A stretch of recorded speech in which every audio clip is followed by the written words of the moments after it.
और जो इस राज्य का इतिहास नहीं जानते, ये सेंगिनी जो अपने पति की गई हत्या का इंसाफ चाहती है, वो सेंगिनी नहीं है, बल्कि वो तो आज की कन्नगी है। और इसका पिटीशन आज के जमाने का सिलपतिकारम है। इतिहास दोहराया जाएगा या इसे इंसाफ मिलेगा, इसका फैसला मैं कोर्ट पर छोड़ता। सिलपतिकारन, कन्नगी, इतिहास। तो कहानी है, सिलपतिकारन भारत के प्राचीन महाकाव्यों में से एक काव्य है जिसे 5th और 6th सेंचुरी के बीच इलैंगो अदिगल लेखक ने लिखा था। कोवलन एक पुहार गांव के बड़े व्यापारी का बेटा है जिसकी शादी कन्नगी से हो जाती है।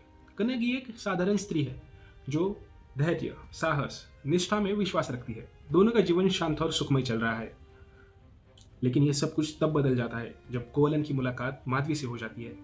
माधवी एक नर्तकी है, डांसर है। उसकी कला और आकर्षण से कोवलन मोहित हो जाता है। अब धीरे धीरे कोवलन अपना ज्यादातर समय माधवी के साथ बिताने लगता है और सारी अपनी संपत्ति उस पर खर्च कर देता है। जब कोवलन को अपनी गलती का एहसास होता है तब कोवलन सब कुछ छोड़कर कन्नगी के पास वापस आता है। कन्नगी उसे बिना किसी शर्त के माफ कर देती है। नए जीवन की शुरुआत के लिए कोवलन और कन्नगी पुहार गांव छोड़ने का फैसला करते हैं और मदुरई की ओर चल पड़ते हैं। तब उन्हें समझ में आता है नया व्यापार शुरू करने के लिए उनके पास पैसा नहीं है। तो कन्नगी कोवलन को कहती है, तुम ये मेरा पायल ले लो और इसे बेचकर जो कुछ भी पैसे आएंगे उससे नया व्यापार शुरू कर देना। कोवलन वो पायल लेकर सुनार के यहाँ पहुंचता है, लेकिन किस्मत भी उनका साथ नहीं देती है। उसी समय रानी का एक पायल चोरी हो चुका था जो बिल्कुल सेम टू सेम कन्नगी के पायल की तरह ही था। सुनार ने तुरंत कोवलन पर शक किया और उसे राजा के हवाले कर दिया। राजा ने भी बिना सोचे समझे कोई जांच किए कोवलन को मौत की सजा दे दी। कोवलन की मौत की खबर सुनते ही कन्नगी का पूरा संसार बिखर जाता है। वो राजा के राजमहल पहुंचती है। उसने राजा के सामने सबूत रखा।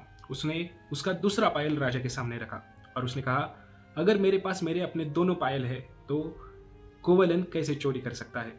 पूरे राज दरबार के सामने सच खुल चुका था। कोवलन निर्दोष था, पर अब देर हो चुकी थी। कन्नगी का दुख और क्रोध ज्वालामुखी की तरह फट रहा था। कन्नगी ने पूरे मदुरई शहर को श्राप दिया।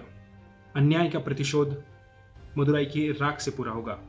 कहते हैं उस श्राप के बाद मदुरई शहर आग में जल उठा था। मदुरई का अंत देखकर कन्नगी वांची शहर पहुंचती है, आज के केरल में। वांची शहर के लोगों ने कन्नगी के बारे में सुना था।